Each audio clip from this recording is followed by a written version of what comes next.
Mambakay. Graduated with a bachelor's degree in secondary education, major in social studies, and currently taking up my master's of arts in education, major in social studies teaching as well. I will be your instructor in this course. So the course code would be LITR 102, and it is a 3 units major subject that you need to take for 3 hours every week. So this sem do have 18 weeks, and we're currently at the fourth week now. Our official schedule will be on Wednesday, 4 to 5 p.m. for the online class, and 2 hours face to face every Friday, um, 1 to 3 p.m. So, magkakaroon lang tayo ng face-to-face or magmi-meet lang tayo 2 times per month because may meet ko lang kayo every even week. Tama ba? Yes po, ma'am. Okay. So, let me just discuss this course description. So, ASEAN Literature, it introduced students to essential prose and poetry from across Asia, focusing on how these works influence the awareness and perspective within the ASEAN region. It explores the diverse cultures of ASEAN member states, fostering a sense of both individual and regional identity through literature. So, those students or you students will engage in content and context analysis, examining authors' background, comparing viewpoints, identifying biases, and assessing evidences. So this course covers traditional historical topics and interdisciplinary themes, aiming to deepen the students' understanding of Philippine history and develop their historical and critical consciousness, encouraging them to become articulate, broad-minded, morally upright, and responsible citizens.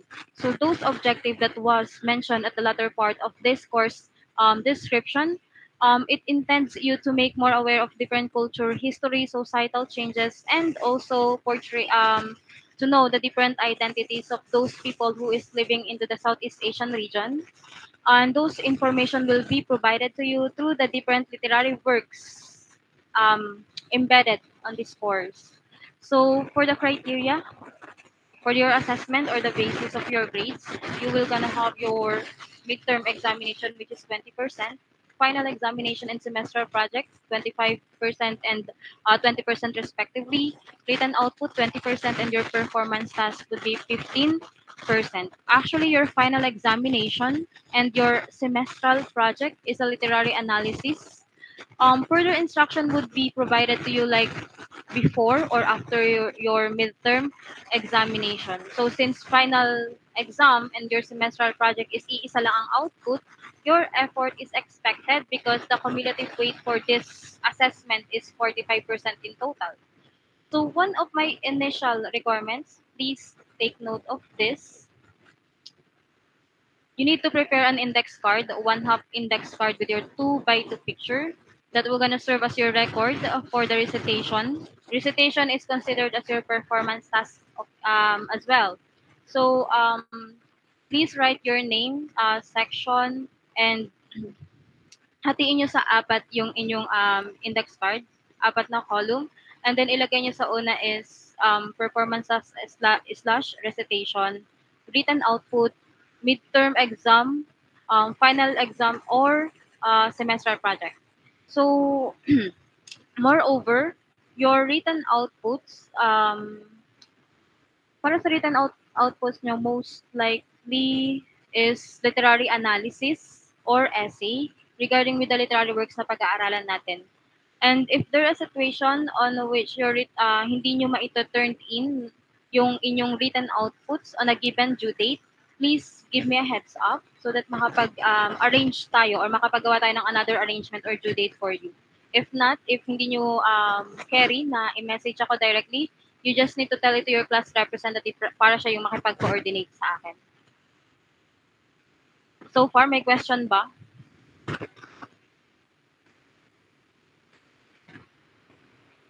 O7, may question ba? Wala naman. Okay. Masyado ba kayong nabibilisan sa pagsasalita ko? Or Kerry? Naiintindihan naman. Kaya naman po siguro. Carry bells na yan. Kerry Bells. Okay. Thank you so much, Avniel, kung tama man yung pronunciation ko ng name mo. Okay. So, let's move on to the distribution of those criteria. So I will gonna be transparent with you guys. You're gonna have your midterm examination on the 9th week, final examination on the 12th and the 17th week. Semestral project, you need to accomplish it on the 16th and 17th week. You'll just gonna have four written outputs only. So hindi siya ganun kadami. So hindi ako tatanggap ng any excuse kung bakit hindi kayo makakapag-submit ng complete written output for this course. So your written output, i-accomplish nyo siya for 3rd, 4th, 6th, and 14th week. For the 3rd and 4th, siguro hahabulin na, not siguro, hahabulin talaga natin to because late na tayo nakapag-start. But I will going to give your activities or written output instruction once we discuss the topic embedded on those weeks. Sa performance task naman, meron lang kayong isang performance task which is i-accomplish nyo on the 12th week. Next naman is the grading system. I know that you are much more aware about your grading system here in PSU, but just a reminder, so those students who get a computed grade of 7 to 7 will be given an appropriate remedial activity or another chance. However, the final grade should be either passing 3.0 or failure 5.0. For the attendance is not a specific requirements or a basis for your grades. However, attendance is required pa rin siya. I will be monitoring your attendance here on our online session.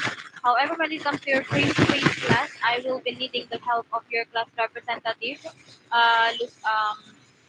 Miss Class Representative. On Friday, hihingi ako sa'yo ng attendance sheet. Okay lang ba yon? Sige po, ma'am. Thank you so much.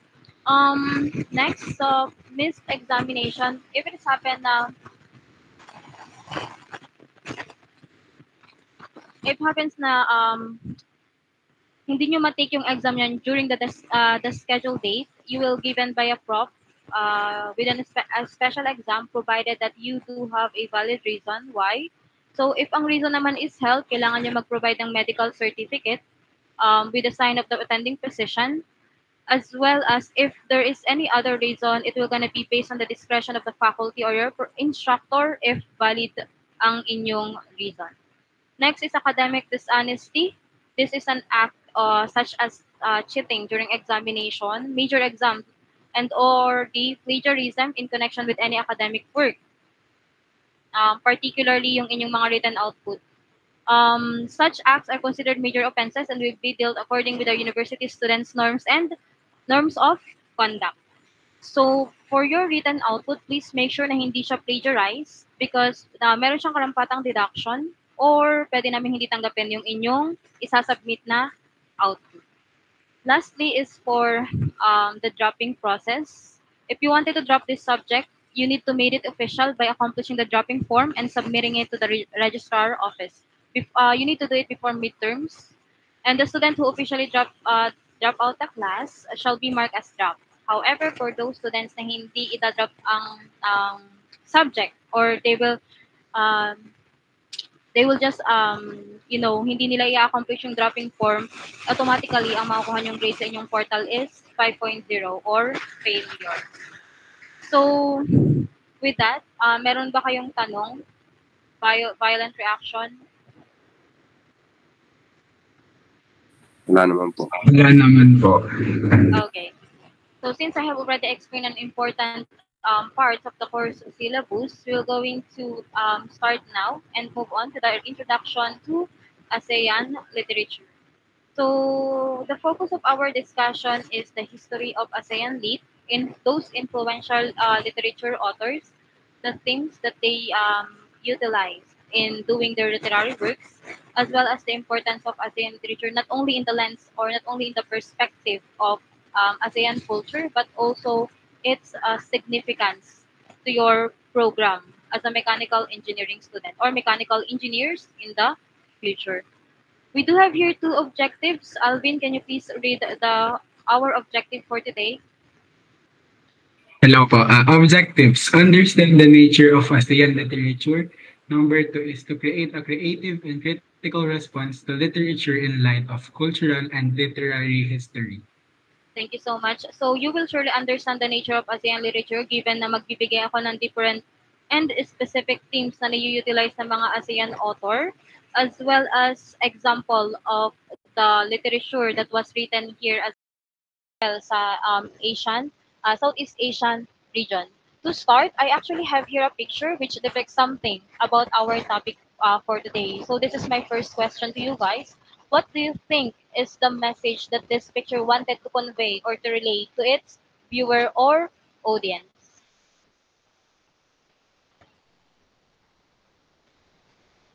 What do you think is the message, the idea that this picture wanted to convey to its viewer or audience? Let me just open the queue. Sinong nauna? Shaina. Ma'am, para pong culture po. Yes, generally speaking, it actually represents the different culture, diversified culture existing in the Southeast Asian nation. Aside from that, is there any idea from you, O7? Aside from culture, meron pa ba?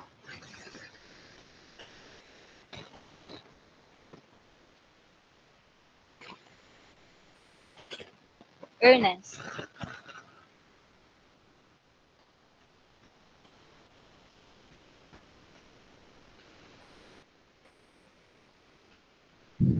Ernest, andyan ka ba? Pagalawin mo ang baso. Ma'am, yes po. Sorry po, humina lang po yung internet. Oh. Siguro po ma'am, ang napansin ko po dyan sa pictures ay yung tradition po na pinapakita nila. Tsaka, ayun po, siguro po yung mga festivals, mga ganun po. Yung mga kadalasan mga ginagawa po sa kani-kanilang mga bansa po. Very good. Actually, Ernest stated a specific example or a specific example under the umbrella term of culture. Actually, this image is a representation of a general culture of the various states member of the ASEAN organization, particularly the Light Festival or the Lantern Festival in Thailand, the different festivities celebrated here in the Philippines, as well as the dances of those Indonesian people. Although culture is actually celebrated in the countries here, however, there is a prominent authors on those countries which transform their culture and put it into writings, hoping that those culture will be known not only on their countries but also in the different part of the world. We are actually talking about ASEAN, Southeast Asian nation. Um, sa tingin nyo, sino-sino kaya yung mga sino-sino kaya yung mga official member ng Association of Southeast Asian Nations? Actually, there are 10 countries which is an official member of the ASEAN organization. Yes, Edsel. Philippines, Malaysia, Indonesia, Thailand, Singapore, Laos, Brunei, Vietnam, Cambodia, and Myanmar po. Very good. Binanggit na niya lahat. So, these are Philippines, actually these are Brunei, Darussalam, Thailand, Myanmar, Laos, Indonesia, Malaysia, Philippines, Cambodia, Singapore, and Vietnam.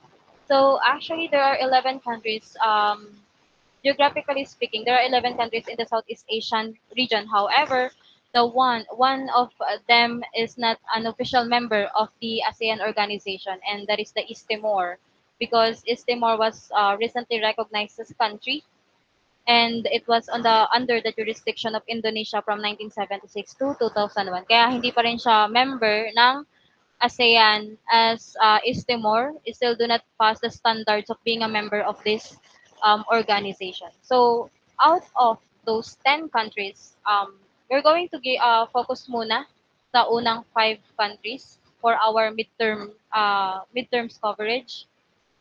So that countries would be Philippines, Vietnam, Brunei, and Myanmar, as well as Thailand. And all of these countries do have different literary works na pag-aaralan natin, i-analyze. We were going to check the backgrounds of the authors na nagsulat ng specific work na yon, as well as titingnan natin ang kanilang mga sinulat in different lenses and perspectives such as feminism perspective, new historicism, Marxism, and such. So for the Philippines, we do have here Si Mabuti by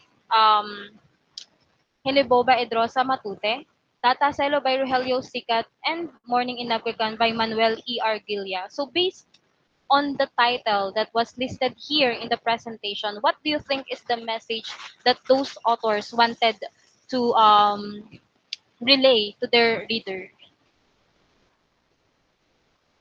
Tungkol saan kaya itong mga istorya na to na pag-aaralan natin on Friday?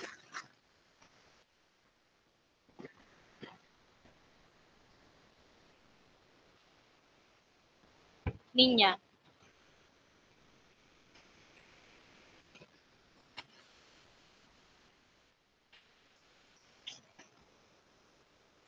Siguro po, ma'am, ay sa mga nakagawian po ata. Hindi ko po. Ano yon? Nakagawian? Call a friend din niya. Si po, si Riel na lang po. Riel.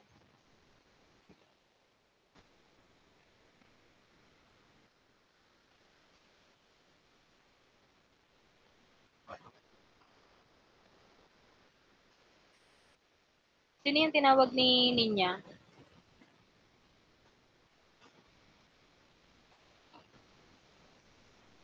Si Aldrin na lang po pala. Wala po. Aldrin.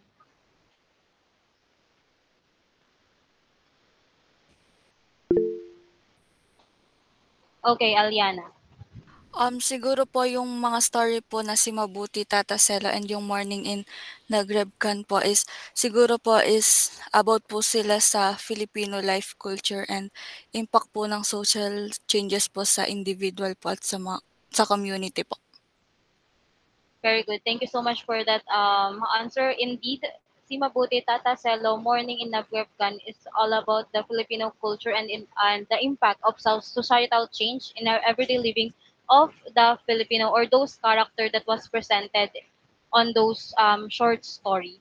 Um, Aside from the Philippines, we're going to focus as well sa Vietnam. Although Philippines offer a short story as a literary work na pag-aaralan natin, Vietnam, we will going to focus on different poetries written by the authors coming from Vietnam, such as A Cherished Daughter, Schoolboy's Apology, The Kaki Ko. Next naman, Brunei and Myanmar. We do have here The Oil Fields Laborer, The Kindergarten Teacher, The Wedding Reception. The wedding reception is all about the tradition, deed, or the custom of Myanmar people when they are celebrating a specific wedding on their own country. We're going to make a i-compare and i-compare and contrast natin yung wedding ng Myanmar people versus the wedding that happens here in the Philippines, particularly here in Batangas. Aside from that, we do have here Thailand. So, in Thailand naman, meron tayong A Boatman's Love Song, The Winter Hibiscus by Ho Min Fong, as well as Thai Folk Story or Bicol Song. So, those are the literary works na i-cover natin during the midterms. Now, we will be delve on the history of ASEAN literature, how did it start, and those prominent authors known here in the ASEAN region. Actually, under the history, we do have here four era or four ages. The first one would be a classical times, or also known as the classical literature. I actually tried to check if there is a specific references or specific example of literary works during this time. However, during the time, the people or the authors here in Southeast Asian region, they are not familiar in utilizing doing their work into our writing form or written form. Ang ginagawa lang nila noon is they just verbally pass their stories generation to generation. That's why there is no recorded literature example during the classical time. So my example here in the presentation would be an analect. It was a compiled work by Confucius, and most of the themes during the classical literature would be all about philosophy, ethical standards during that time. So, nagkaroon ng transition, napunta naman tayo sa medieval time or medieval literature, na ang pinaka-rampant na nagiging themes during the time is Catholicism or yung tungkol sa religion. One of the best example would be Dante's Alighieri's Divine Comedy. This novel speaks about the different levels of hell, as well as teaching the people about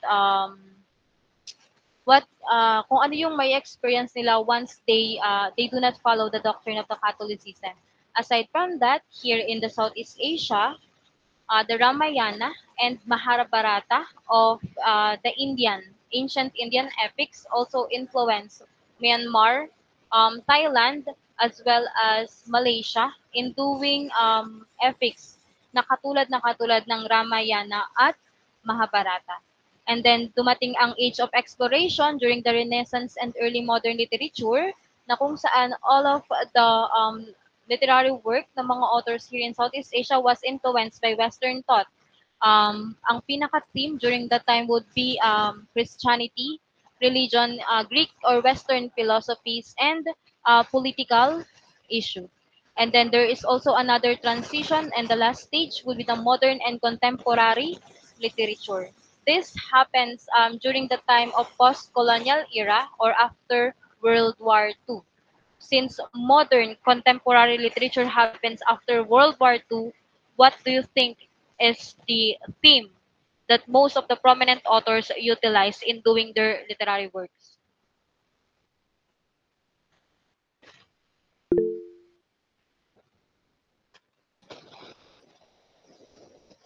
Yes, Yumi. Ma'am, yung mga trauma po at saka yung epekto po nung digmaan po. Very good. So one of the common themes utilized during the time is the trauma or the aftermath of the World War II and its effect to different countries na naging stage ng World War noong 1940. Aside from that, meron pa ba?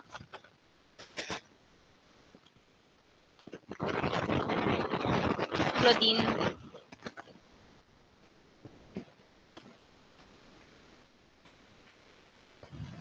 Claudine. Yes po, ma'am. Aside from the answer of Yumi, may idea ka pa ba? Wala na po. Call a friend.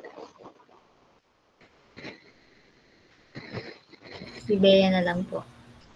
Bea. I think po, ma'am, yung mga life po na yung mga life po ng survivor after nung war po, yung mga pinagdaanan po nila.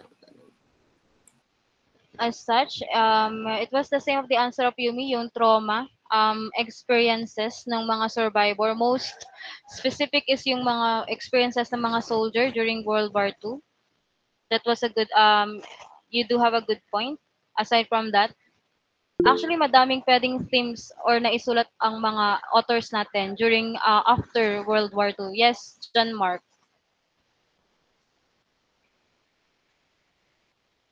Hello po. Tumaas ka ba ng kamay or napindot lang? Sino ba yung tumaas ng kamay kanina? Ako po yun, ma'am. Oh, sorry.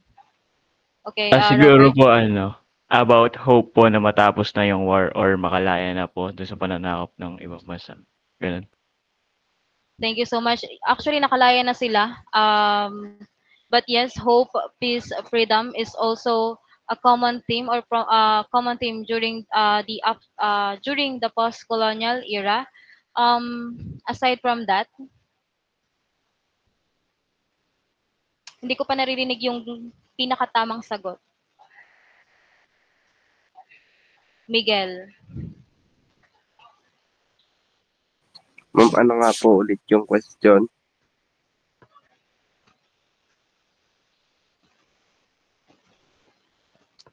What is the common theme utilized by those prominent authors during the modern and contemporary literature, given that this age is actually happened after World War II? Siguro po yung yung naging karanasan po nung yung during World War po, tapos siguro yung after, kung paano po babangon doon sa nangyari na yun. Yes, that answer was already given by your classmate, Lucille. Ma'am, yung mga... Hold on. Paano i-pronounce ang name mo? Lozelle po. Lozelle, okay. Yung mga social issues po na nagkaroon po nung time na yun. Very good. So yun yung exact answer. Social injustices, social issues, political discrepancy happened during the 1970s and the 1980s until 1990s, particularly here in the Philippines. Additionally, nationalism is also the most common themes utilized by those authors during that time.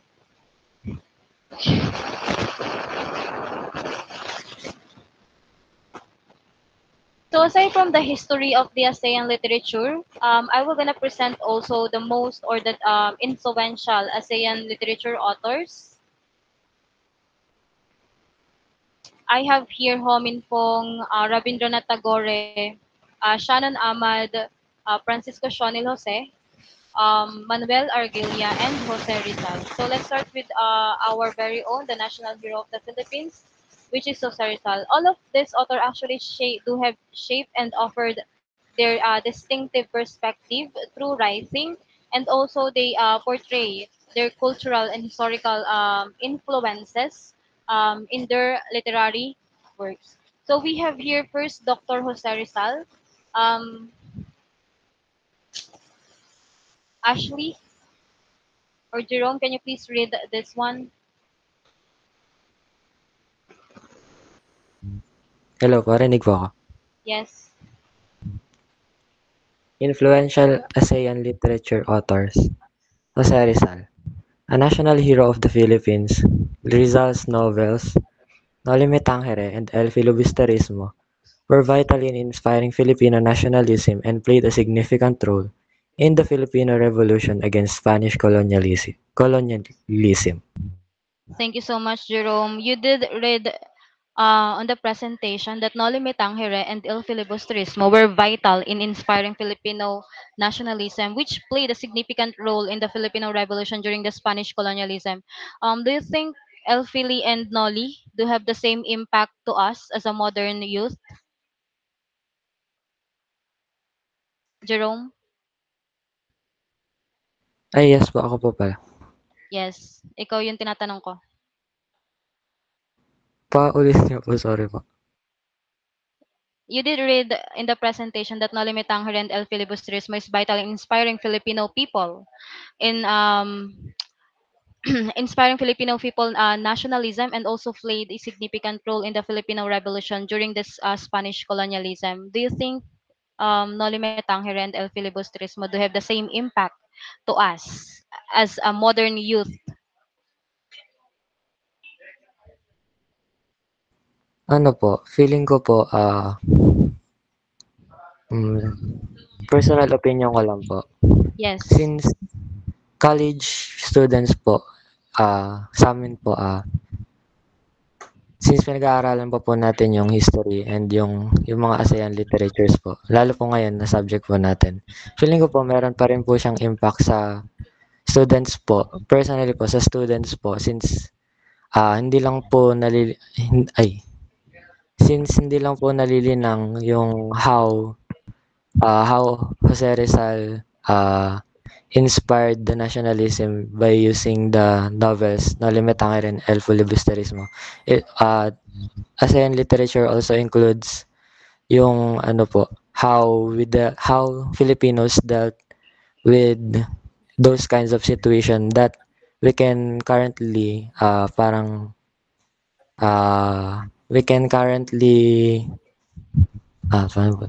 relate ourselves into. Parang since meron nga po mga nangyayari po ngayon events sa Philippines, pwede po natin ma-relate yung tawag dito, yung nationalism po dun po sa mga parts po na yun, and parang sa mga based po sa mga sulat ni Rizal, yun po yung gusto niya pong iparating sa ating mga Pilipino po. Okay, thank you so much for your answer, Jerome.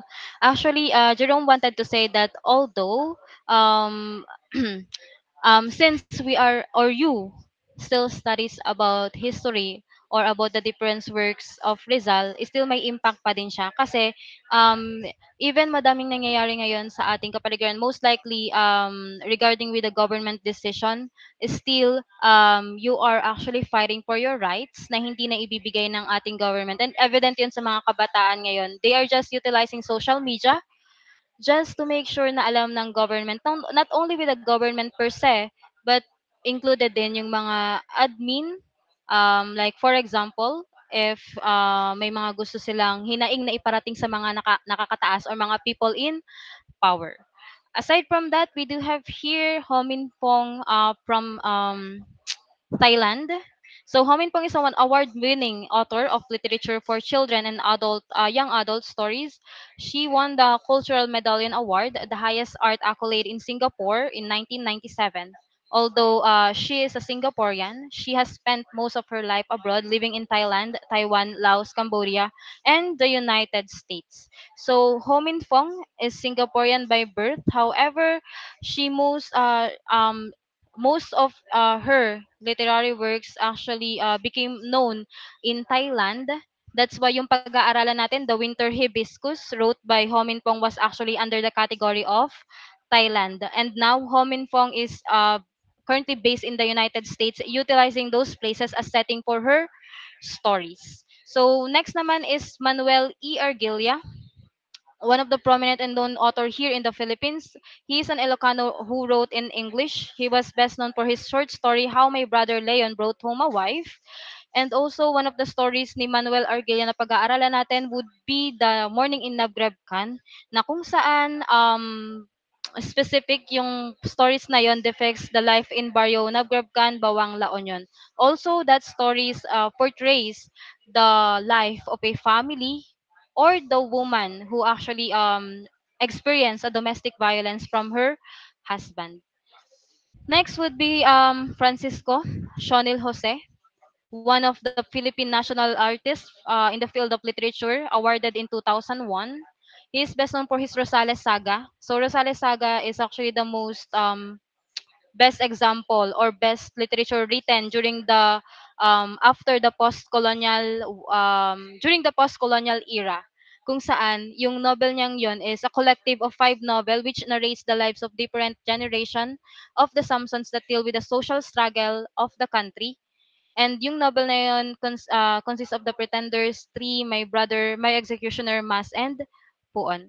Although hindi kasama yung literature or yung literary works ni Shonil sa pag-aaralan natin, still we should appreciate Francisco Shonil Jose because of his contribution to the Philippine literature. Next naman is a well-known author coming from Malaysia. His name would be Shannon Ahmad. So he was awarded as the national or with the National Literary Award in 1982 in Malaysia. One of his notable book entitled Shit 1999. This is a controversial book, controversial to the extent na the Malaysian government actually attempt to ban this book in their countries. Dahil sobrang laki ng impact and influence ng book na to sa mga Malaysian people, na to the point na yung Malaysian people actually protest against with the government. They also try to strip the title of being a national literary awardee from Ahmad as well. So kanina ba natin pinag-uusapan yung mga theme ideas, topic na pwedeng gamitin ng isang influential authors in writing their literary works. However, may isang theme na hindi pa nababanggit mula kanina. What do you think is the most common themes in ASEAN literature? The most common.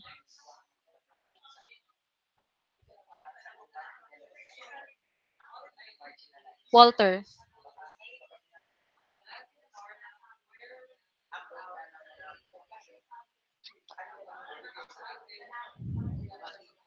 Walter, andyan ka ba?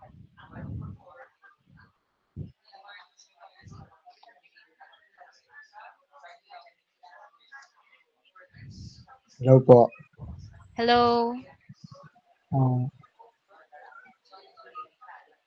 sa tingin ko po, tungkol po sa mga hero po. Yes, tungkol sa heroism. Aside from that, 07, I know na ngayon is hapon na 4:38 to 5 o'clock, and given that our subject is actually nakakaantok, kahit ako inaantok ako dito nung college ako. But still, I expect your participation since nag-start na akong mag-record ng recitation, and part of your first topic assessment is oral recitation, meaning part siya ng grade nyo.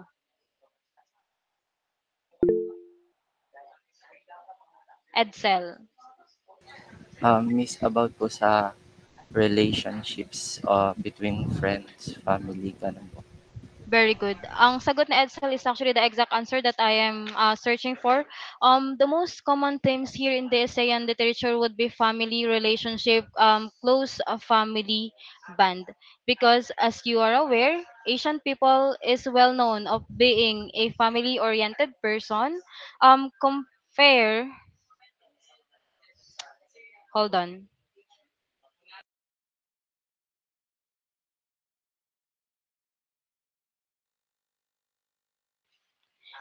Okay.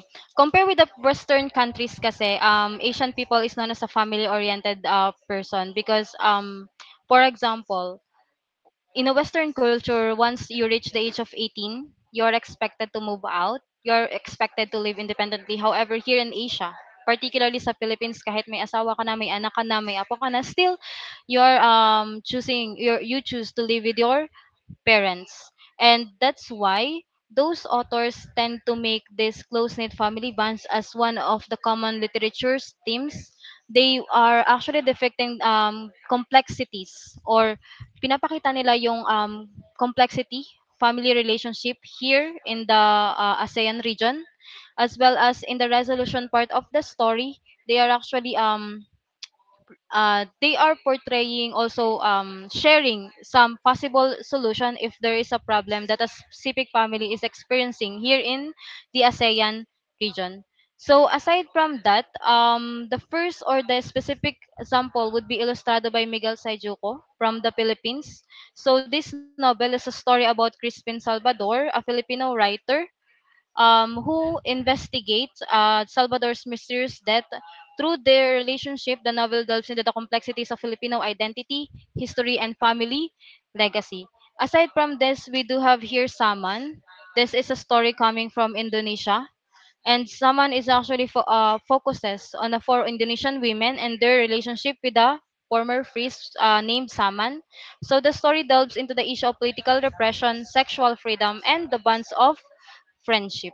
Aside from close family bond or relationship, authors from the ASEAN region use this generational differences and conflicts as one of their themes. So various works elucidate that clashes between older and younger generation, depicting the struggles to adapt to changing cultural values or modernization while preserving tradition. Why do you think authors here in ASEAN also utilize these themes, generational differences? Bakit kaya ni-utilize nila ang themes na to?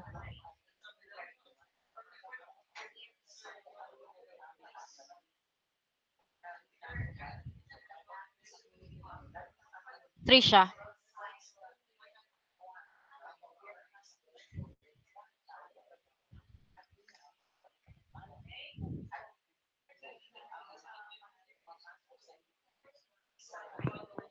Trisha.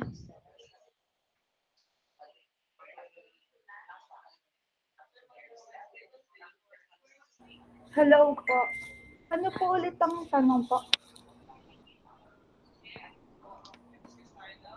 Why do you think the authors here in the ASEAN utilize generational differences and conflicts as their themes when writing their literary work? Ano po, parang to show po how changing times affect families po and society po. Since older generations po, they value tradition po, while yung pong mga younger generations man naman po ay they seek modern ideas and changes naman po. Very good. You have a point. Yes. This is just to make sure that all of the people and also help that older generation to adapt with the changes, since change is actually permanent in this world. They wanted to help older people to adapt with the changes, lalong lalo na yung transition from the traditional into the modern world. So the specific example for this themes, we do have here The Garden of Evening Mist by Tan Tuan Eng from Malaysia. So this novel speaks about the post-World War II in Malaya, where Teo Yunling, the main character, a survivor of a Japanese internment camp, seeks solace in the creation of a garden. So the story delves into the generational conflict between Yunling and the younger generation who do not understand the trauma of the war and the colonialism. Next would be the role and expectation. So it's a portray the traditional roles within families and society, such as parental expectation, gender roles, and familial duties, often serve as a focal point of this narrative. Roles and expectation. So what do you think is this standard or the roles that was set by our society for men and women nowadays? What do you think is the roles and expectations set by our society for men and women nowadays? Giancarlo. Hello po, good afternoon po. I think po, yung roles po na sineset ng mga tao ngayon sa lalaki at sa babae po is that ang lalaki po ay sila lang po ay dapat na naghahanap buhay para sa kanilang pamilya, at ayun po mga babae nag-i-stay lang po sa bahay nila para gampanan po yung mga sa tingin po ng ibang tao na dapat lang po sa mga babaeng pong roles po. So you're speaking the traditional role and expectation that was set by the society for men and women. Actually, nowadays, women, pwede na rin sila or niyayakap na rin nila yung mindset na kaya din nilang gawin kung anong kayang gawin ng mga lalaki. And it was evident somehow in some situation or in some culture here in the Philippines na kung saan minsan nga ang mga babae ang nagiging provider and ang mga lalaki naman yung naiiwan sa bahay. So, so one of the example would be Man Tiger by Eka Kurniawan from Indonesia. So this novel tells the story of Marjo, who is possessed by a supernatural tiger spirit. So the novel explored the expectation placed on Marjo by his family and community and how this expectation lead to violence and tragedy. So yun yung example natin for that. And the last themes utilized by those author would be a cliche themes. It's all about love and marriages. Not only in literary works natin makikita tong theme na to. Pinakarampan sila when it comes to movies, lalo na dito sa Pilipinas. Love and marriage, the portrayal of romantic relationship, arranged marriages, and the significance of social status in the choice of partner with social status and the choice of partner are common themes in Asian literature that provide insights in the dynamics of love, family, and social expectation. So our example for that is Sangkoryang, traditional Sundanese legend, on which Sangkoryang, the male character in the story, falls in love with his own mother, Dayang Sumbi. And because of this, it leads to a consequences which is death and tragedy. So since we are now done with the themes, those themes actually reflects the cultural differences, diversity here in Southeast Asian, and because of that, makikita natin yung similarities, differences, diversity ng mga Southeast Asian region. Aside from that, makikita natin kung ano yung mga social taboos sa kanila, societal expectation in their countries, and also mas makikilala nila or mas makikita natin yung identity nila through writing of the authors located on their respective countries. So now we were going to move on with the importance of ASEAN literature. So ASEAN literature actually plays a crucial role in the understanding of cultural, kanina pa tayo puro cultural, social, and political dynamics of the region. Not only that, it's also offer wealth, historical and philosophical insights that enrich our understanding of human experiences, transcending various boundaries of time, geography, and societal norms. So this genre has played a vital role in bridging the gap between different cultures, promoting mutual appreciation and informing our global perspective. So meaning ASEAN literature actually promote cultural relativism just to make sure na, mababawasan yung cases ng racism, ng inequality when it comes to culture, and many more.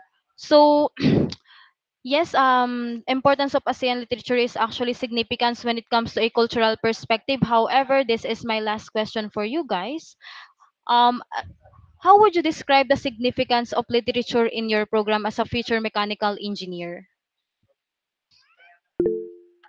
Meron ba talagang significance? Bakit kaya pinag-aaralan pa natin to? Aside from the fact na kailangan nyo talagang pag-aralan tong subject na to kasi isa to sa mga minor subject na kailangan yung maipasa para kayo ay makagraduate on time. Yes, Miguel. Ma'am, ano po, since nasa field po kami ng engineering, surely po marami pong makakahalubilo na iba't ibang tao from different cultures po, and yung ASEAN literature po ay makakatulong na maano po, parang ma-understand po yung mga nakakatrabahong tao na yun, since yung literature po ng isang bansa ay somehow reflecting po kung paano po yung mga tao na yun. Yun lang po. Very good. May bala ka bang mag-abroad, Miguel? Meron po. Sobra po. Oh. Ayaw mo sa Pilipinas? Ayaw ko po. Aba nga naman. Okay. Tama naman yung sinabi ni Miguel. As a future mechanical engineer, you do have a chance to meet those people outside, or those people people outside of our country.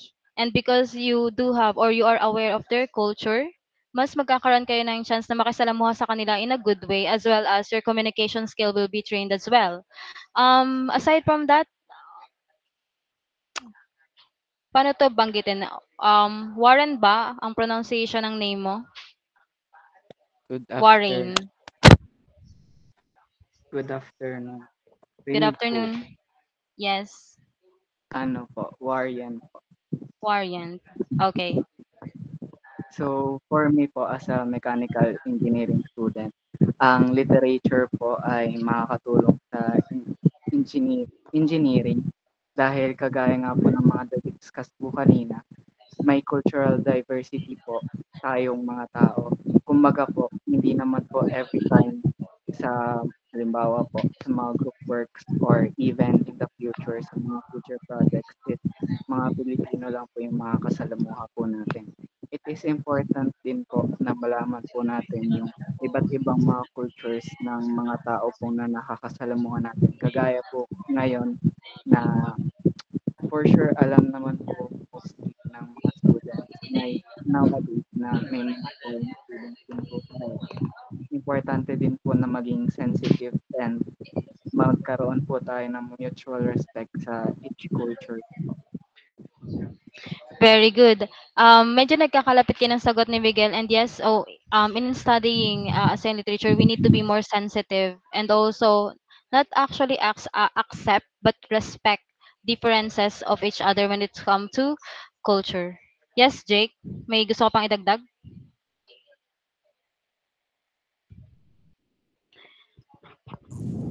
Um, I think we need to also awaken our minds in the fact that our field, our engineering field, isn't really subjected into the local system anymore because we are working in a world where you can do work anywhere. You have online opportunities. You can go to other countries without leaving the Philippines. So we have to understand why. Why do other people have other values or other ideas on how to do things. So understanding the culture and the differences between us makes us more understanding of their standings, and we have to be we have to be we have to know why do they do that, and we have to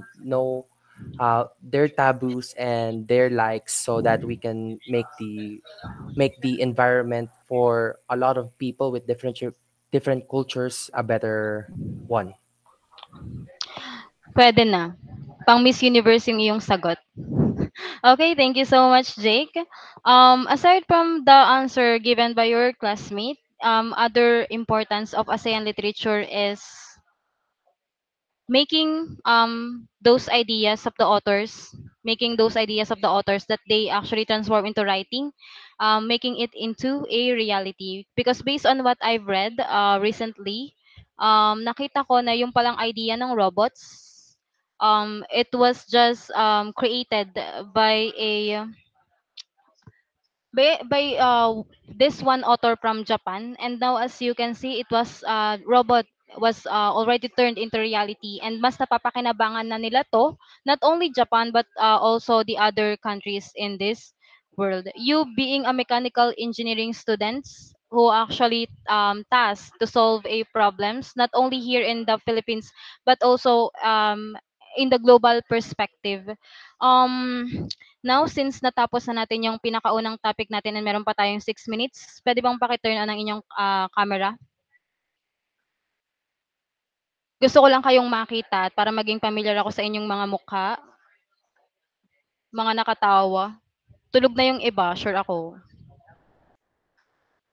I know, aware ako na nakakaantok yung subject kasi kahit ako, tulog din ako nung time na to, nung college. I was once a student. I know kung ano yung mga nasa isip nyo. Okay. So on Friday, this is just a few reminder. On Friday, we're going to have our face-to-face class 1 to 3 p.m. in the sa amphitheater. So magko-concert tayo doon. Parang guest speaker lang ang peg. Kasi 9 kayo na imimit ko doon. 9 blocks. So total of 387 if I'm not mistaken. And yung upuan yata sa amphitheater, nasa 300 ba yun? Guys, alam nyo ba? More than pa po, ma'am. More than pa. So, kakasya tayo. Siguro, kung may kasabay tayong ibang program, baka hindi. Yun lang. So, before ko kayo pakawalan, may mga tanong ba? Violent reaction? Tanong sa akin? Or what? Wala na. Yes. Sino yung tumaas? Yes. Sige, open mo ng mic mo. Nakalimutan ko na kung paano i-pronounce ang name mo eh. Warye. Ba't yung mga pangalan ng mga ano ngayon kahirap i-pronounce? Ano Open po, mo na. ma'am? Na-late po ako kanina sa klase po. Okay. Actually, may record din naman ako ng recitation dito. So, dito na lang ako magbe-base din. Thank you. Okay. Regarding with your written output pala, hindi ako mahigpit. Mas na-appreciate ko yung concise, direct to the point. Ando na yung idea at hindi pa ulit-ulit kesa sa napakahaba nga pero kinapi lang naman sa Google. Nagkakaintindihan ba tayo doon? Or gumamit lang ng ChatGPT or mga AI generic system. So, since it's already 4:57, hindi ko na i-consume yung 3 minutes niya. Pwede na kayong magpahinga. Goodbye, class. Thank you so much.